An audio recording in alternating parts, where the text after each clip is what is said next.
मैं जब सुबह उठा तो बहुत से ऐसे मजमूनों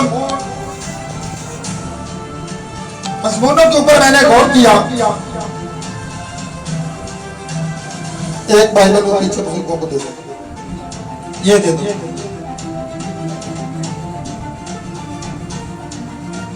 और खुदा ने जो है तकरीबन 1.5-2 घंटा गौर करता रहा, लेकिन मेरी समझ में नहीं आ रहा था कि किस चीज पर आज खुदा का कलाम जो है आप लोगों के आगे पेश करूं। लेकिन जब मैं यहाँ पर खड़ा हो गया, जब मैं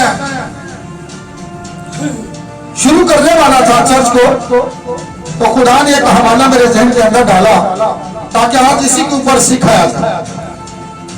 सो आज ये हर घर की जरूरत है और हर मसीही को इसके बारे में इल्म होना चाहिए ताकि हम जान सकें। आज का जो मजमून है वो है शादी और तलाक।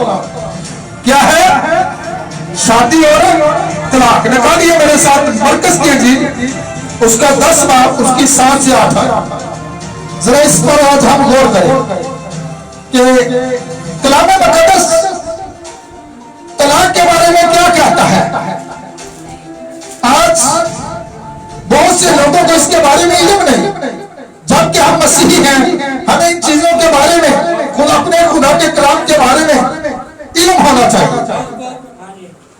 जी मरकज की अंजील उसका 10 बाब और उसकी 7 से 8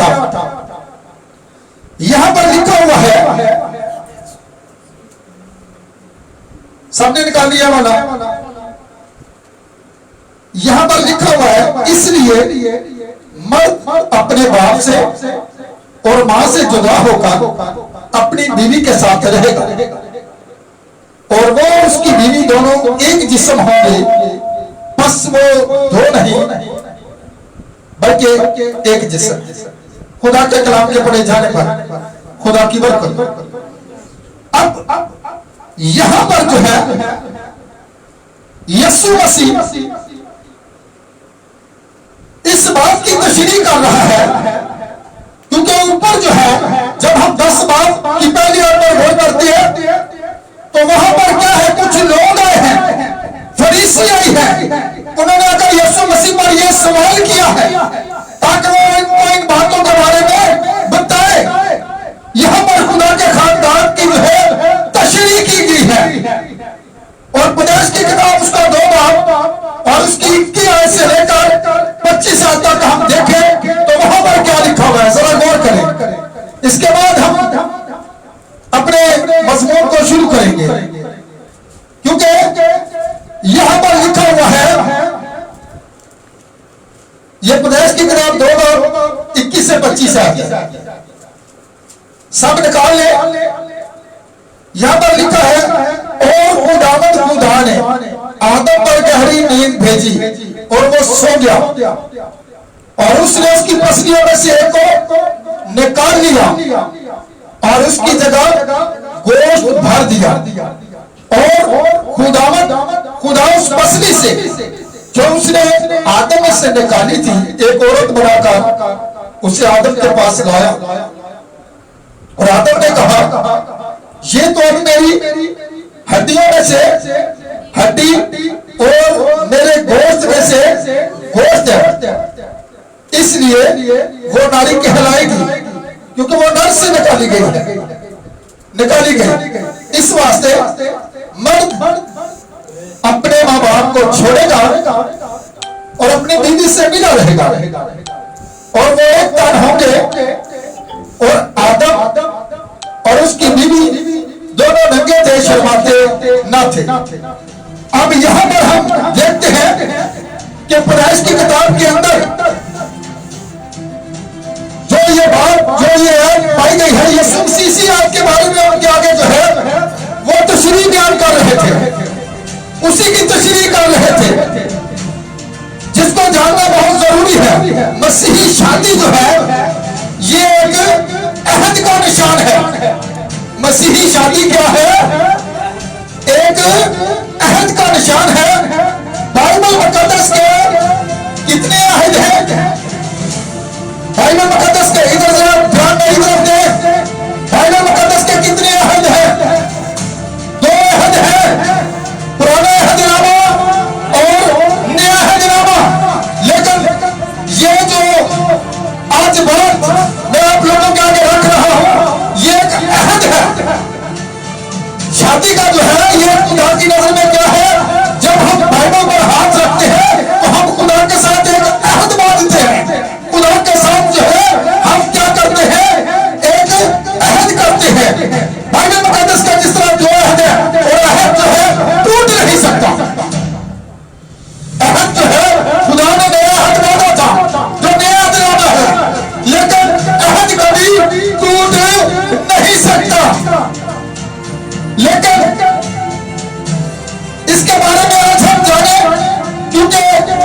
खातम निकाह करने लगता है तो वो मर्द से पूछता है, क्या तू इस लड़की को अपनी बीवी कबूल करता है?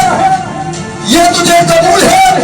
आगे से जवाब मिलता है, जी हाँ।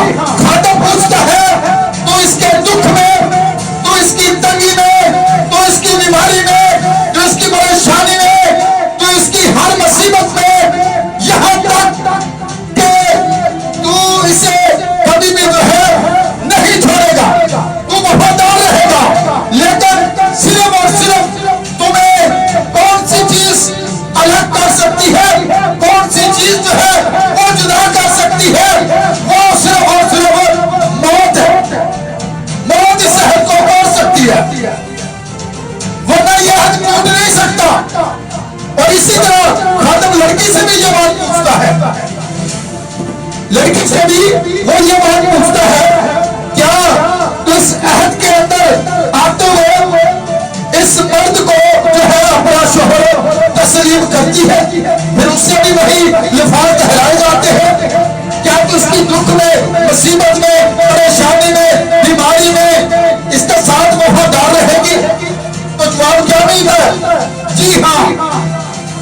और फिर क्या, जिसे खुदा ने जोड़ा है उसे आदमी जुदा नहीं कर सकता। इसी तरह लिखा कि हर अच्छे बुरे हालात में बीवी जो है वो अपने शोहर के साथ वफादार रहेगी। और बाइबल मुकद्दस में गैर मशरूत अहद कहा गया, गैर मशरूत, जिसमें एक मर्द और एक औरत मौत की वफादारी तक जो है मोहब्बत के बदल में बंध जाते हैं। और ये मोहब्बत जो है किससे मिलती है? रूह कुदरत से मिलती है और यीशु मसीह की कुदरत से मिलती है। और एक दूसरे को शादी के हद में कबूल करते हैं, जिसको तोड़ा नहीं जा सकता। इसकी तशरीह खुदावंद ने की है इसी आयत के अंदर। कहां पर? मरकज की इंजील के अंदर, कि जिसे खुदा ने जोड़ा है उसे आदमी जुदा न करे। अब हम देखते हैं कि खुदा ने आदम की पसली में से एक को निकाला है। पसली को क्यों निकाला गया? इसकी वजह क्या है? किसी को पता है? वो खुदा को और शादी के कर सकता सी, और गुर्दे भी आ जाना, दिल भी आ सी, अंदरूनी सिस्टम तो कुछ अंदर था, सर है, लेकिन खुदा ने पसली को क्यों निकाला है? अब्रानी ज़बान में पसली को सिला कहा गया है, जिसका उर्दू तर्जुमा है पसली। जो लफ्ज पसली है उसके दो मायने हैं। और आज मैं पुराने अहदनामा के अंदर इसकी तशरीह कर रहा हूं। पुराने अहदनामा के अंदर ही जो है इसकी तशरीह कर रहा हूं। लफ्ज पसली का इसके दो मायने हैं। आपके बदन का जितना भी अंदरूनी सिस्टम है, किस चीज ने संभाल रखा है? किस चीज ने संभाल रखा है? इन पसलियों ने। हर चीज इन पसलियों के अंदर है।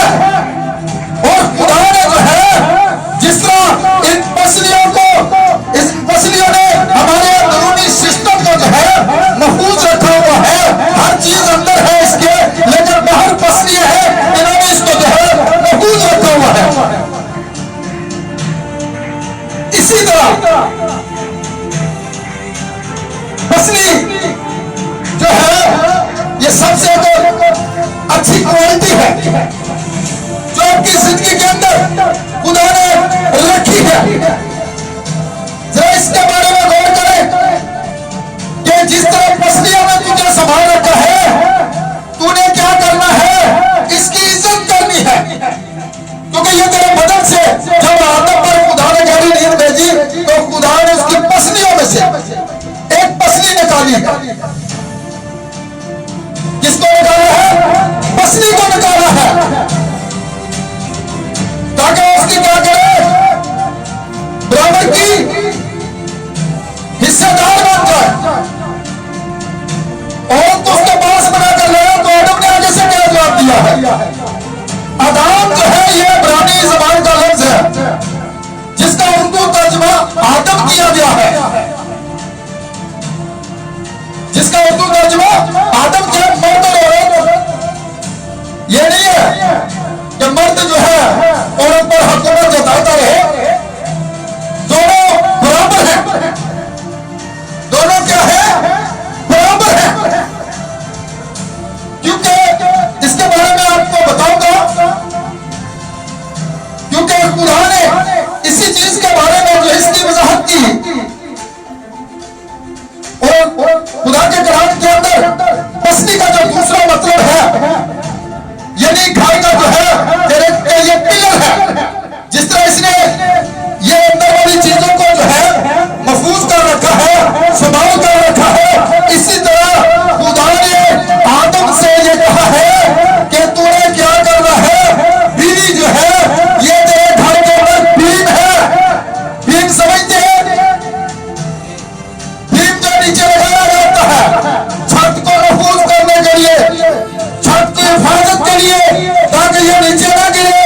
इसी तरह खुदा ने कहा कि अब जो है ये तेरे घर का पिलर है, ये तेरे घर का सतून है। अगर तूने इसे घर से निकाल दिया तो आदम को बर्बाद हो जाएगा, आदम को बर्बाद हो जाएगा। और अगर आज हम अक्सर घरों के अंदर देखते हैं जिनकी भी घर के अंदर बीवियां नहीं होती या बीवी फोत हो जाती है और सिर्फ उसका शोर जिंदा होता है, लेकिन घर के वो हालात नहीं होते,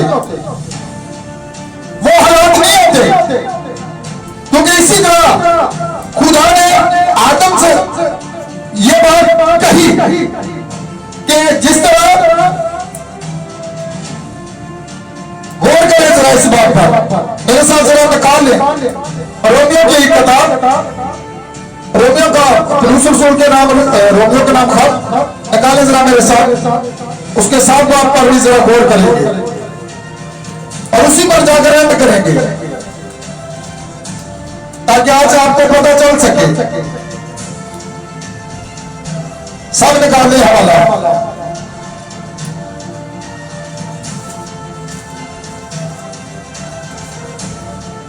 जी सबने निकाल लिया?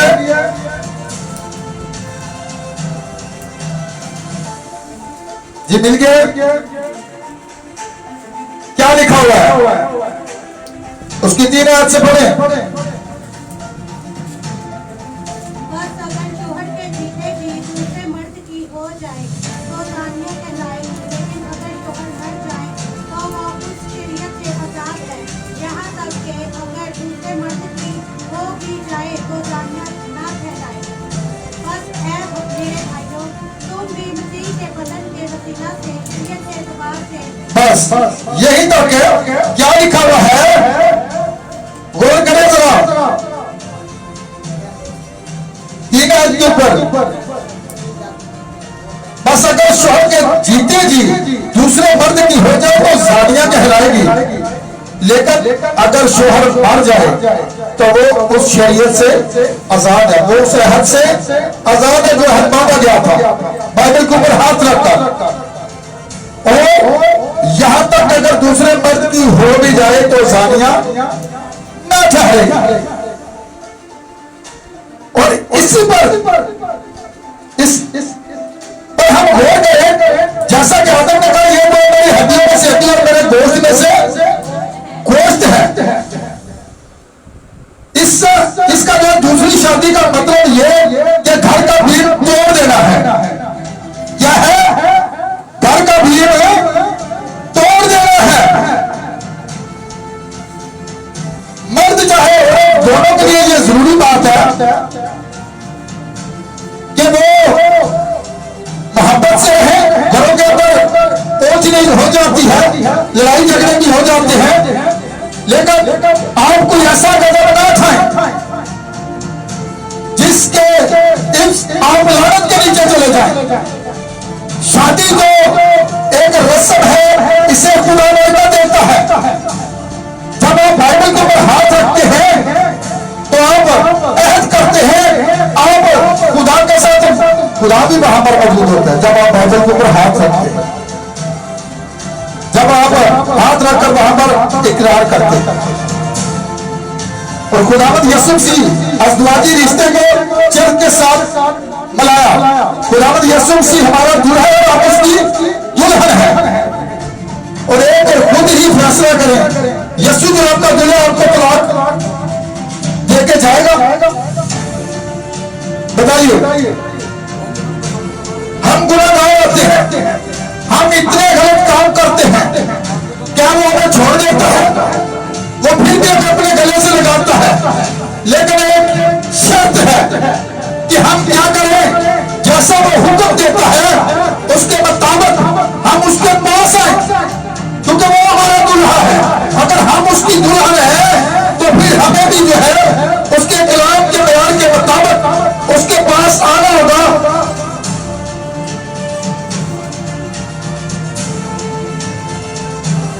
और यहां पर आप देखते हैं जिस तरह मरकस की जेल 10 बाब के अंदर यीशु मसीह ने ये बात कही उन फकीरों से, उन फरीसियों से जो कि इस बात को उसके पास लाए थे कि क्या करना चाहिए। उन्होंने उससे ये कहा था क्या कि मूसा ने तो हमें इजाजत दी है कि अगर तू अपनी बीवी से नाखुश है तो उसे क्या कर, तलाकनामा लिख कर क्या कर, छोड़ दे। लेकिन यीशु मसीह ने उनकी निगाहें किस तरफ की है? दुनिया के शुरू की तरफ। यीशु मसीह ने कहा लेकिन दुनिया के शुरू में ऐसे ना था। हर चीज का खुदा ने सिर्फ जोड़ा जोड़ा ही बनाया था। क्या किया था? जोड़ा जोड़ा ही बनाया था। और आज हम पास्टरों का ये काम है जो कि मसीह की दुल्हन को बेऐब और इसमें कोई दाग या धुली ना हो ऐसे पेश करने की जरूरत है। मसीह की दुल्हन के बदन के अंदर कोई दाग या धब्बा या कोई झुर्री ना हो, और कैसे होगी? जब हम कलाम की वफादारी करेंगे, जब हम अपने दुल्हा की क्या करेंगे? वफादारी करेंगे। इफ्सियों 5 बार निकाले जरा मेरे साथ, उसकी भाई याद पर गौर करें। वहां पर क्या लिखा हुआ है? सब निकालने हवाला ताकि हमें पता चल सके। इफ्सियों 5 बाब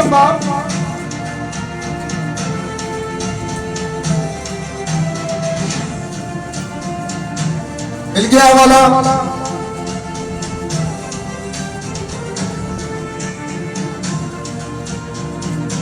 इफ्सियों 5 बाब और उसकी 5 बाब की बाई और 3 है, यहां पर लिखा हुआ है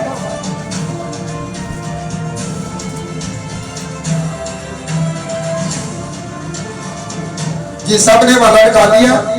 लिखा है बीवियों अपने शोहरों के ऐसी ताबे रहो जैसे खुदावंद की, क्योंकि शोहर बीवी का सर है, जैसे कि मसीह कलीसिया का सर है और वो खुद बदन का बचाने वाला है। लेकिन जैसे कलीसिया मसीह के ताबे है वैसे ही बीवियां भी हर बात में अपने शोहरों की ताबे हैं। आए शोहरों अपनी बीवियों से क्या करो? मोहब्बत रखो, जैसे मसीह ने भी कलीसिया से मोहब्बत करके अपने आप को उसके वास्ते मौत के हवाला कर दिया, ताकि उसको कलाम के साथ पानी से गुस्ल देकर साफ करके मुकद्दस बनाए और एक ऐसी जलाल वाली कलीसिया बनाकर अपने पास हाजिर करे जैसे बदन में दाग या झुर्री या कोई और ऐसी चीज ना हो, बल्कि पाक और बेऐब हो। इसी तरह ये देती है ताकि हम बढ़ेंगे। इसी तरह शोहरों को लाजम है कि अपनी बीवियों से अपने बदन की मेरे मोहब्बत रखें जो अपनी बीवी से मोहब्बत रखते हैं वो अपने आप से मोहब्बत रखते हैं, क्योंकि कभी किसी ने अपने जिस्म से दुश्मनी नहीं की बल्कि उसको पालता परवरिश करता है। जैसे मसीह कलीसिया को, इसलिए हम उसके बदन के आजू हैं। इसी सबब से आदमी बाप से और मां से जुदा कर अपनी बीवी के साथ रहेगा और वो दोनों एक जिस्म होंगे। ये भेद तो बड़ा है, लेकिन मैं मसीह और कलीसिया की मोहब्बत करता हूं। बहरहाल उनमें से भी हर एक अपनी बीवी से अपनी मोहब्बत रखे और बीवी से बात का ख्याल रखे कि अपने शोहर से क्या करे, बढ़ती रहे। अगर मसीह तरह से प्यार करता है तो इसी तरह शोहर को भी जो है बीवियों से क्या कहा गया, मोहब्बत रखने की जरूरत है। और ये खानदान है, ये क्या है, ये एक खानदान है। और इसी तरह जो है उनको अपने बच्चों की परवरिश भी खुदा के कलाम के मुताबिक करने की जरूरत है। उनकी तरबियत भी जो है खुदा के कलाम के मुताबिक करने की जरूरत है, क्योंकि जब आप शादी के बंधन के अंदर बंध जाते हैं तो जो लायक खुदा आपको देता है गिफ्ट के तौर पर, अगर आप उसकी तरबियत नहीं करते, आप उनकी ऐसी परवरिश नहीं करते, तो अदालत वाले दिन आपसे पूछा जाएगा। खुदा के कलाम के अंदर लिखा है कि बच्चों की ऐसी परवरिश करें कि वो बड़े होकर भी उन राहों से न हटे। ये वालिदैन की जिम्मेदारी है। लेकिन आज हम जरा गौर करें, हम बच्चों की ऐसी तरबियत कर रहे हैं जैसी के कलाम के मुताबिक हमें करने की जरूरत है। अगर हम नहीं कर रहे तो फिर हमें इसके लिए जो है जवाब देना पड़ेगा। मेरे साथ जरा आप एक हवाला निकालें, मलाकी की किताब उसका 2 भाग, इस पर जरा गौर करें। मलाकी की किताब मत्ती की इंजील के पीछे है, ये हवाला निकाले, खुदा यहां पर क्या कहता है, जरा गौर करें इस पर।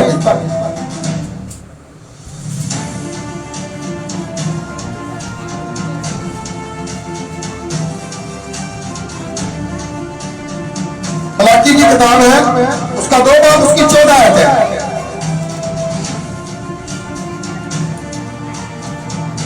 तो भी तुम कहते हो कि सबब क्या है?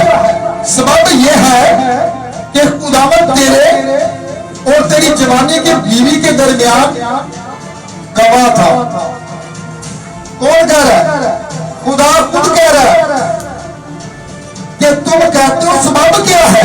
सबब यह है कि खुदावंद तेरे और तेरी जवानी के बीवी के दरमियान जब निकाह किया जाता है, जब वो भाइयों पर हाथ रखते हैं, खुदा का रूह कुदस वहां पर मौजूद होता है, जो खुद गवाह है, जो खुद गवाह है। और आगे बढ़े क्या लिखा हुआ है, तूने उससे बेवफाई की, अगरचे वो तेरी रफीक और बीवी है। देख ले यहां पर क्या कहा गया है, जो लफ्ज बेवफाई है, ये इब्रानी में इसका तर्जुमा गरदारी, क्या किया गया है, गरदारी करना। तू अपनी बीवी से गरदारी की है क्योंकि मैं वहां मौजूद था, तुम्हारे निकाह के वक्त में शामिल था और अपनी बीवी के साथ मैं वो घरचे के वो तेरी रफीक है। और फीक कहते हैं दोस्त को, अगरचे वो तेरी रफीक है, मनकुहा बीवी है, पर जो लफ्ज मनकुहा है ये अरबी जबान का लफ्ज और अबरानी का लफ्ज नहीं, ये अबरानी में मनकुहा का मतलब है अहद की बीवी। गौर करें इस पर जरा, क्या कहा गया है, अहद की बीवी। डरे खुदा से, अगर तूने मेरे अहद को तोड़ा तो मैं तुझ पर क्या करूंगा, खुदा कह रहा है मैं तुझ पर टूट पड़ूंगा। अगर तूने मेरे अहद को तोड़ा तो फिर क्या करूंगा, मैं तुझ पर टूट पड़ूंगा। रोमियो के खत में लिखा है अहद शिकन खुदा की बादशाही के वारिस न होंगे।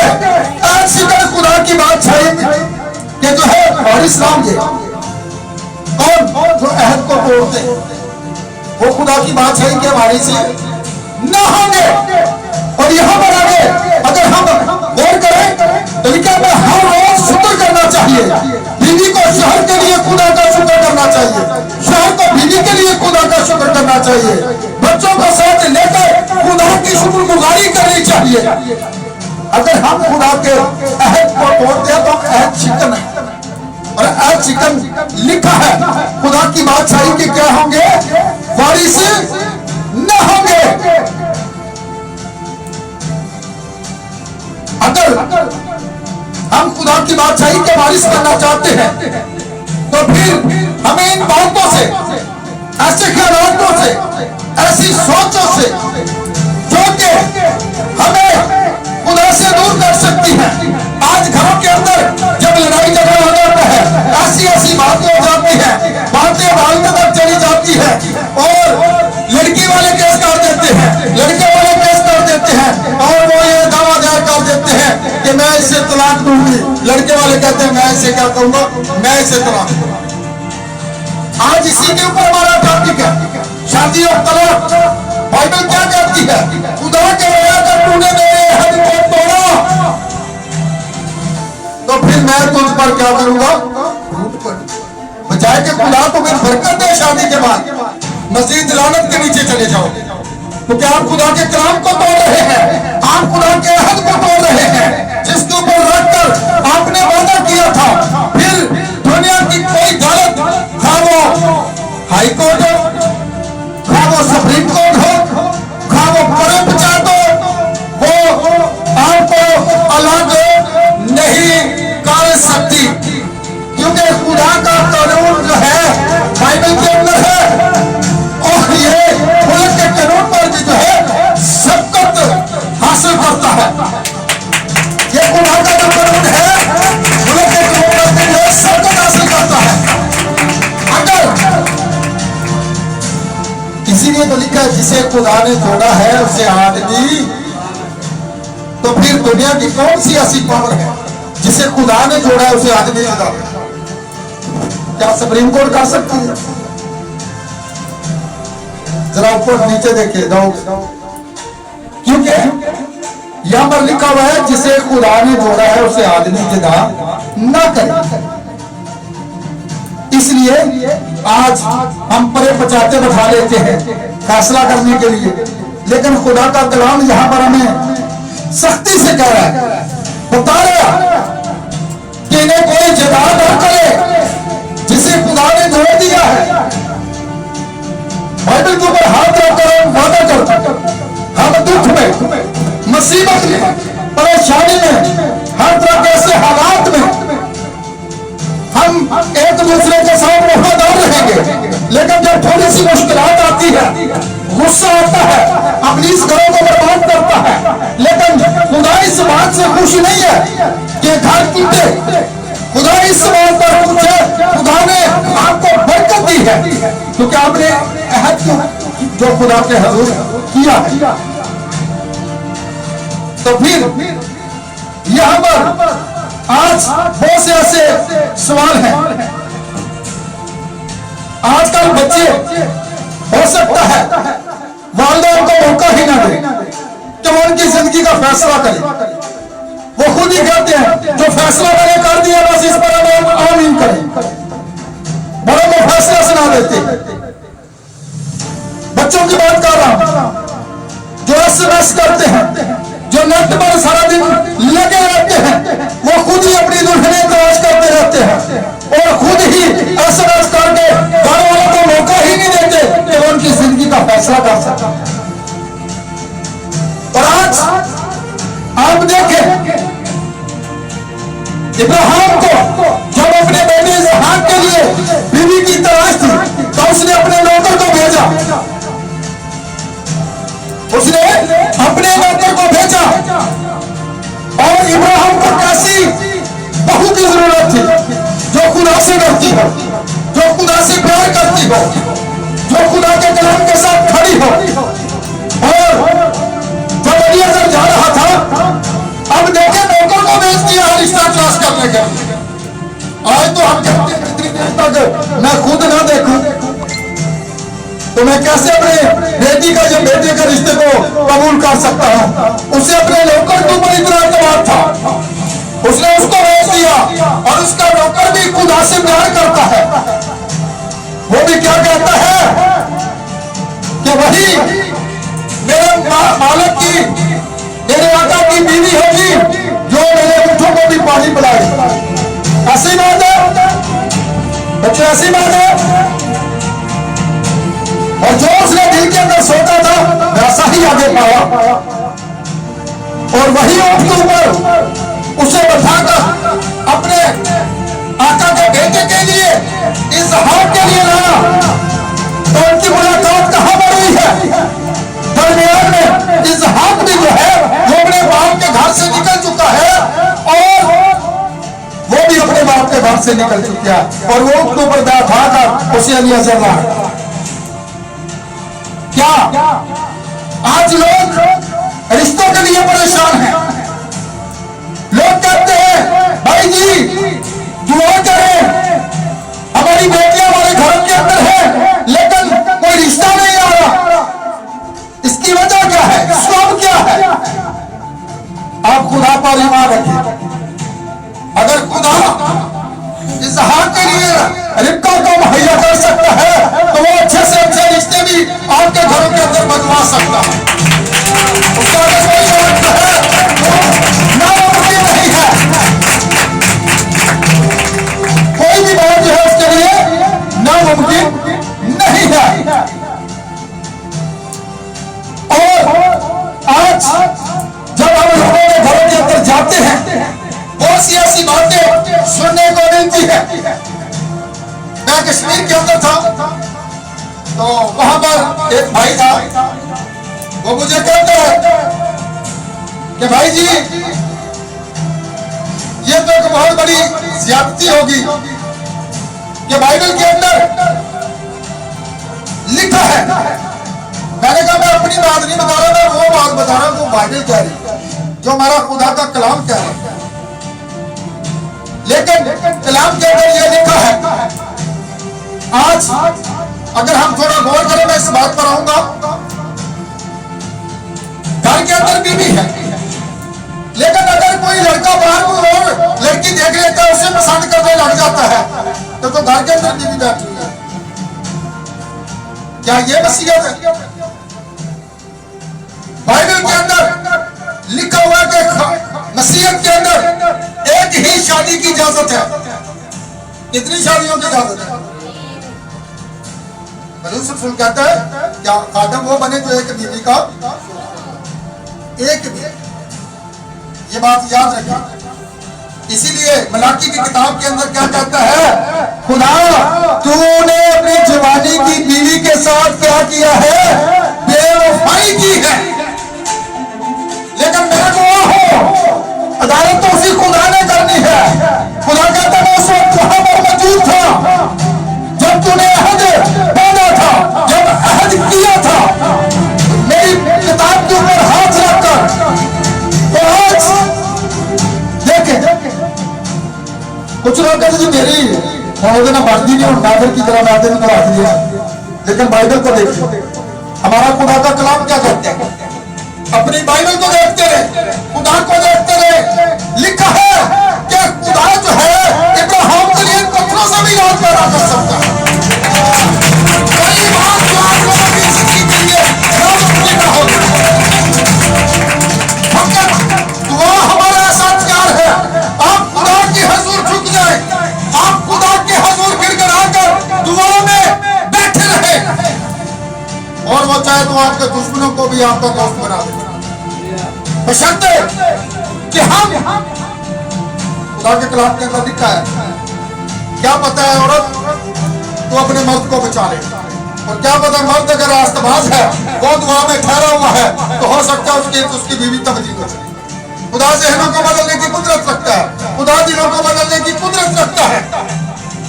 लेकिन मैं जो बातें आपको बता रहा हूं, जब हम लोगों के घरों के अंदर जाते हैं, कुछ बहनों की इलाज नहीं होती, वो इससे परेशान होती है। वो कहती है मेरे ससुराल वाले कह रहे हैं मेरे शोहर को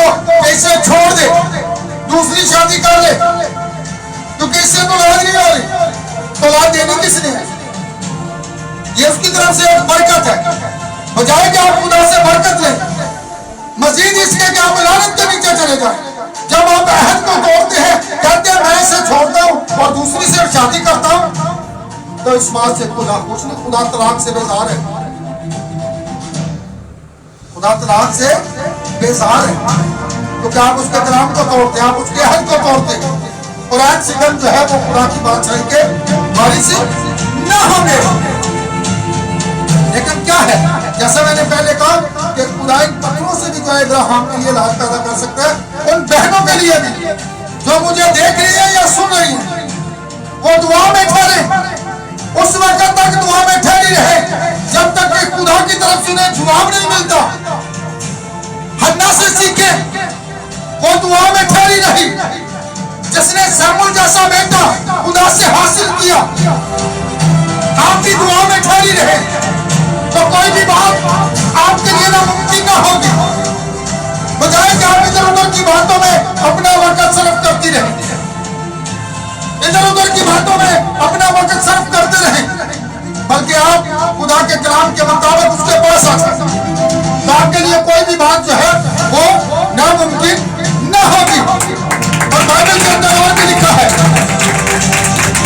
खुदा के कलाम के अंदर ये लिखा हुआ है कि ना हमवार जुए में ना जुतो। ये बड़ी गहरी बात है, ना हमवार जुए में ना जुतो। अगर मैं ईमानदार हूं तो फिर मुझे कोशिश करनी चाहिए कि अपना जो एक रिश्ता है वो ईमानदार होने करूं, ताकि बच्चों के लिए भी कोई आगे जाकर प्रॉब्लम ना बने, बच्चों के लिए भी आगे जाकर कोई परेशानी ना बने। अगर हम यहाँ पर खुदा की इबादत करते हैं तो आगे भी जब बच्चे जिस जगह पर उनकी ब्याह शादी की जाए वो आगे भी अपने खुदा के साथ जो है इसी तरह चलते हैं। इसीलिए लिखा कि ना हमवार जुए में मत जुटो। अगर मैं ईमानदार हूँ और मैं गैर ईमानदार से शादी कर रहा हूँ तो फिर हमारे लिए थोड़ी परेशानी का स्वागत है। कलाम के अंदर का ना हमवार जुए में मत जुटो, बजाय कि आप खुदा में बढ़ते चले जाएं, आप खुदा में तरक्की करते चले जाएं। और खुदा चाहता है कि हम बरकत पाएं। और बरकत कैसे पाएंगे? जब हम खुदा के कलाम के उसके पास आए, जब हम उसके अहद को नहीं तोड़ेंगे। तो रोमियो के बाप के 7 बाप के अंदर हमने 3-4 आयत के ऊपर पढ़ा था कि बाइबल जो है, बहुत से लोग इस्तिशना चंद बाप को पेश करते हैं पुराने अहदनामा के अंदर कि मूसा ने इजाजत दी थी, लेकिन यीशु मसीह ने जो तशरीह की है, जरा पढ़ लें मरकज की इंजील मेरे साथ निकालें एक दफा, वहां पर क्या लिखा हुआ है। क्योंकि हम लोगों की बातों को नहीं बल्कि बाइबल की बातों को तरजीह दें, खुदा के कलाम को देखें कि खुदा का कलाम क्या कह रहा है।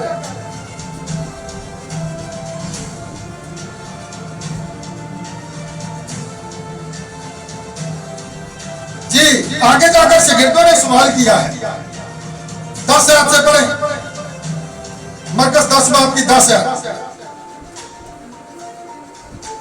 और घर में शागिर्दों ने उसकी बाबत फिर पूछा। उसने उनसे कहा, जो कोई अपनी बीवी को छोड़ दे और दूसरी से ब्याह करे वो उस पहली के बरखलाफ जड़ी उनकी पहली बीवी है, और बीवी भी पहली है ते शोर भी पहला ही है, वो शादी नहीं कर सकते। यहां पर लिखा है, गौर करें, गौर तलब बात है, क्या लिखा है?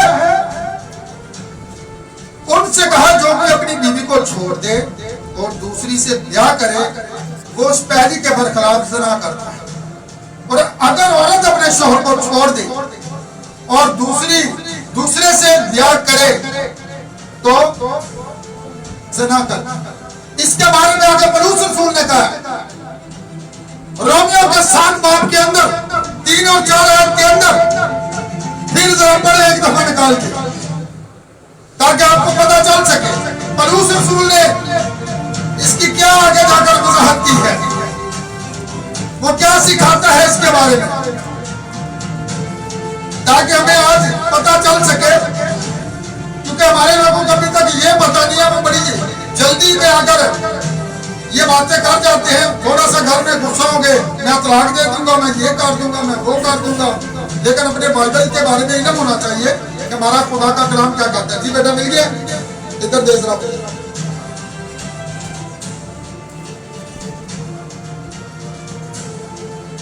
जी, यहां पर लिखा हुआ है, बस अगर शोहर के जीते जी, सुन ले वही बात जो यीशु मसीह ने पीछे की थी, अगर मर्द अपनी बीवी को छोड़ता है, यीशु मसीह ये बात कह रहा था मरकज की इंजील के 10 बाब के 10 आयत के अंदर, तो लिखा कि वो पहले के खिलाफ, अगर औरत है तो लिखा कि वो पहले के खिलाफ वो क्या करते हैं, वो ज़िना करता है। और यहाँ पर रसूल भी यही बात कह रहे हैं, वो क्या कहते हैं, गौर करें इसकी 3 आयत पर, बस अगर शौहर के जीते जी दूसरे मर्द की हो जाए तो ज़ानिया कहलाएगा। उदा शौहर जिंदा की निकाह की नहीं होगा। और मैं तमाम ऐसे अपने पासबान, अपने खादम भाइयों से भी ये कहता हूं जो जल्दी से जाकर फौरन निकाह कर देते हैं। बाइबल तो देखिए कि खुदा का कलाम क्या है। बहुत से ऐसे लोग भी हैं जो कहते हैं ओ भाई जी खुदा रहम पसंद, लेकिन बाइबल लिखा जमीन आसमान टाल सकते हैं पर मेरे मुंह की बातें खुदा अपने कलाम पर लगा करता है।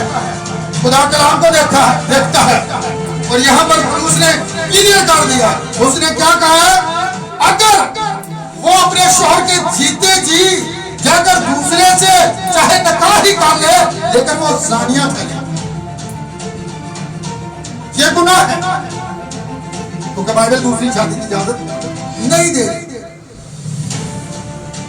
और आगे गौर करें, लेकिन अगर शौहर मर जाए, अहद एक ही सूरत में टूट सकता है।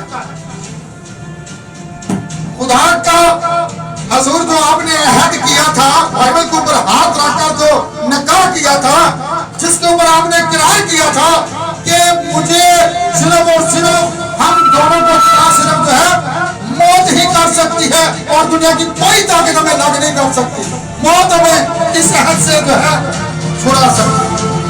और आगे लिखा हुआ है, अगर शौहर के जीते जी, पिछली आयत पे आएंगे हम, ठीक है, अगर शौहर मर जाए तो वो शरीयत से आजाद है, यहां तक अगर दूसरे मर्द की हो भी जाए तो ज़ानिया न ठहरे। अगर शौहर फोत हो जाता है, हम कहते हैं ये औरत बेवा है, जवानी के अंदर बेवा हो गई है, उसके लिए जाती है, खुदा का कलाम इजाजत देता है, बाइबल इजाजत देती है, तो वो आगे शादी कर सकती है। अगर बीवी फोत हो जाती है, मर्द को आजादी है, वो दूसरी शादी कर सकता है, लेकिन उसके जीते जी, क्योंकि ये बात खुदा का कलाम कहता है। और आज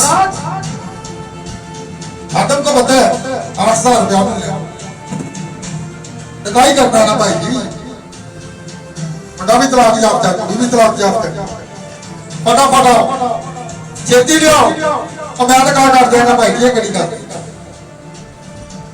बाइबल क्या कह रही है, और जिसे खुदा निकाह नहीं कह रहा, खादम कौन है? कौन है वो खादम जिसे बाइबल ही निकाह नहीं कह रही, उसे ज़ानिया का लक़ब दे रही है, ज़ानिया के लफ़ाज़ दे रही है, तो फिर खादम आ गया या कलाम आ गया? खुदा का कलाम आ गया। इसलिए हमें खुदा के कलाम की पासदारी करने की जरूरत है। अगर कुछ खादम ये बात भी कहते हैं, ओ भाई जी ये सा निकाह ना कीता, इन्हें साडी कलीसिया छड़ जाती, ते साडी मजबूरी है, क्यों कि साडी कलीसिया कर जाती। ਉਹ ਕਹਿੰਦਾ ਤੂੰ ਨਹੀਂ ਕਰਦਾ ਤੇ ਹੋਰ ਪਾਦਰੀ ਬਣ ਗਏ ਨੇ, ਬੜੇ ਪਾਦਰੀ ਨੇ, ਉਹ ਅਸੀਂ ਦੂਜੇ ਪਾਦਰੀ ਕੋਲ ਆ ਕੇ ਨਿਕਾਹ ਕਰਾ ਲਾਂਗੇ ਤੇ ਚਰਚ ਵੀ ਨਹੀਂ ਜਾਵਾਂਗੇ, ਤੂੰ ਨਾ ਕਰ ਨਿਕਾਹ। पादरी बेचारे परेशान है कलीसिया। मैं उन खादमों की बात कर रहा हूँ जो दुनिया के खादिम, जो खुदा के खादिम हैं, वो इसीलिए पूछते हैं लड़का कुंवारा है, लड़की कुंवारी है, तब निकाह कर। लेकिन जिसके मंदिर में बाइबल ही नहीं कह रही, तो हम कैसे निकाह हो सके? पादरी फिर बड़ा निकाह दोबारा। लेकिन बाइबल क्या कह रही है, जरा बाइबल को भी तो देखिए, इसके बारे में रसूल क्या कहता है और मसीह खुदावंद क्या कहता है। और उसने बागे अदम का भी इशारा दिया है मरकस के इंजील के अंदर। क्या कहा, बोला दुनिया के शुरू में ऐसे ना था, हर चीज का सिर्फ खुदा ने जोड़ा जोड़ा बनाया था, आदम और हवा का सिर्फ जोड़ा ही था, तो हर चीज का सिर्फ जोड़ा जोड़ा ही था, तो फिर तलाक कहां से। लोग इस्तिशना 24 बाप का वादा देते हैं, मूसा ने कहा था, लेकिन यीशु ने क्या कहा, उसने तुम्हारी सख्त दिली के स्वाद से कहा, लेकिन दुनिया के शुरू में ऐसे ना था, आगे उसने क्लियर कर दिया।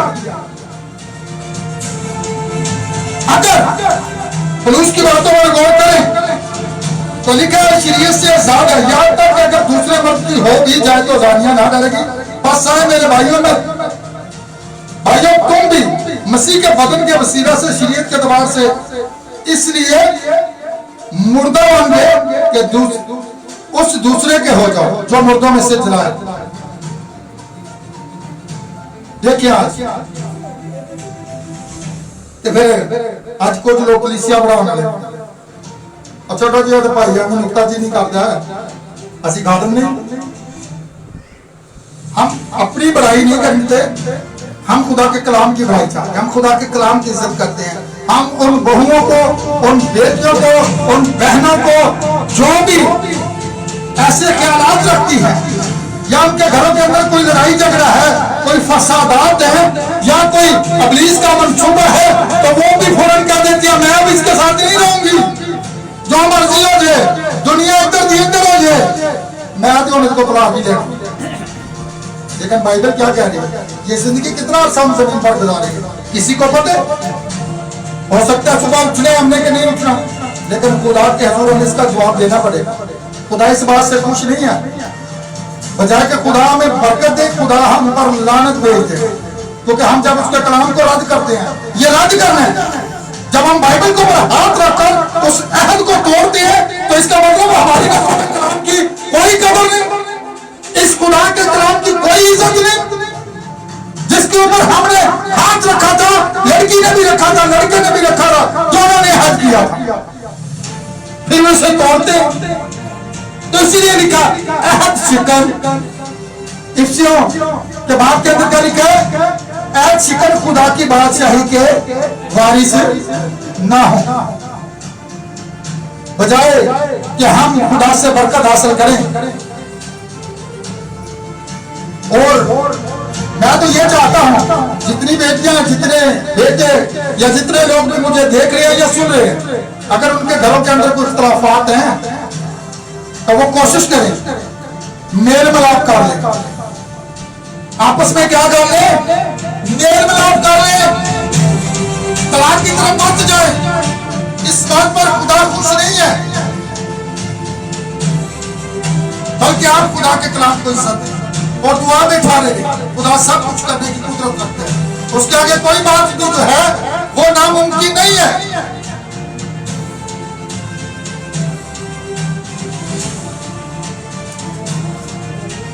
आगे जरा ऊपर आए, जरा 7 बाप की पहली आयत पर क्या लिखा है, भाइयों क्या तुम नहीं जानते, मैं उनसे कहता हूं जो शरीयत से वाकिफ है, जब तक आदमी जीता है उस वक्त तक शरीयत उस पर इख्तियार रखती है। चुनाचा जिस औरत का शौहर मौजूद है वो शरीयत के माफक अपने शौहर की जिंदगी तक उसके बद में है, लेकिन अगर शौहर मर गया तो वो शौहर की शरीयत से छूट। अब यहां पर जो सवाल है,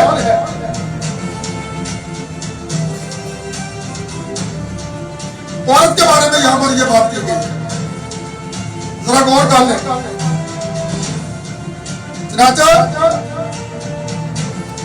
जिस औरत का शौहर मौजूद है वो शरीयत के माफक अपने शौहर की जिंदगी तक उसके बद में है,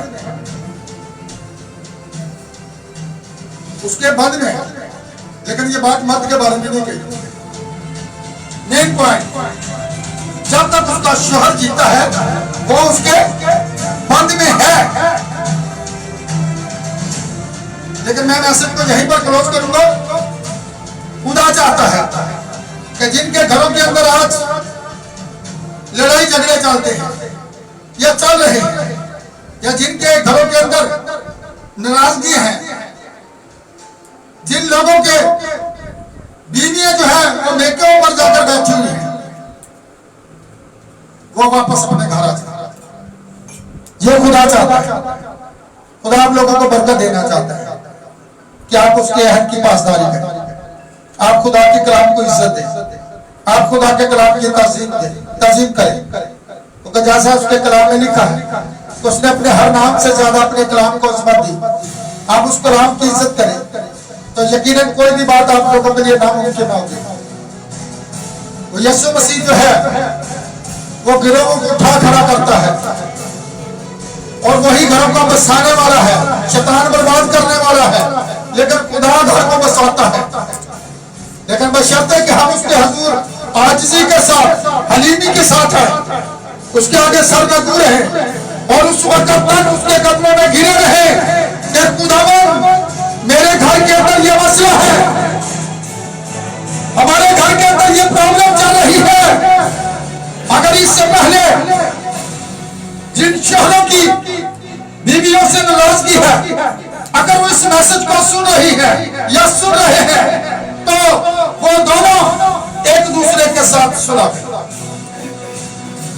आज घरों के अंदर ये हालत है, एक ही छत के नीचे हुए रहते हुए बीवी शोहर से नहीं बोलती, शोहर बीवी से नहीं बोलता, एक दूसरे से मूड उनके आंख में खराब है। एक घर के अंदर रहते हुए, एक छत के नीचे रहते हुए, अगर ऐसा घर के अंदर हमारा रवैया है तो इसका मतलब है कि फिर इब्लीस हमारी जिंदगी के अंदर काम कर रहा है। आज हमें अपने आप को दुरुस्त करने की जरूरत है। अगर हम खुदा के बेटे हैं, उसकी बेटियां हैं, तो फिर इन चीजों को अपनी जिंदगी से निकालना होगा, अपने आप को खुदा के कलाम के पास लाना होगा और वो आपके लिए कोई भी बात नामुमकिन ना करे, बल्कि वो आपकी मनुष्यों को खुशियों में बदल देगा। जितने घरों के अंदर नाराजगी है, वो आज अगर इस पैगाम को सुनते हैं तो सुनने के बाद वो एक दूसरे से नाराज ना रहे, बल्कि अपने आप उस मोहब्बत की डोर के अंदर बांध ले जिसके अंदर आपने हाथ रखकर अहद किया। और जिन बेटियों के रिश्ते नहीं आ रहे उनके लिए भी दुआ करता है, खुदावन उनके लिए अच्छे रिश्ते मुहैया कर। जिस तरह खुदावन तूने अपने बता इब्राहिम के बेटे के लिए रिबका को मुहैया किया, तो इसी तरह खुदावन जिन बहनों की औलाद नहीं उनके लिए भी दुआ करता है। उनके घरों के अंदर भी परेशानियां हैं, खुदावंद खुदा ने लोगों के ताने सुनने पड़ते हैं, खुदावंद उनके लिए भी दुआ करता है, उनको लाज जैसी नेमत से नवाजे, ताकि लोगों के घर के अंदर मोहब्बत रहे और घर बसते रहे।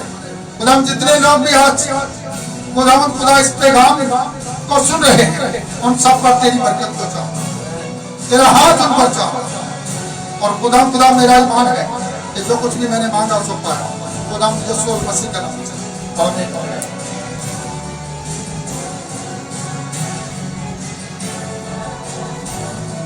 हम भाई व्यास के साथ मिलकर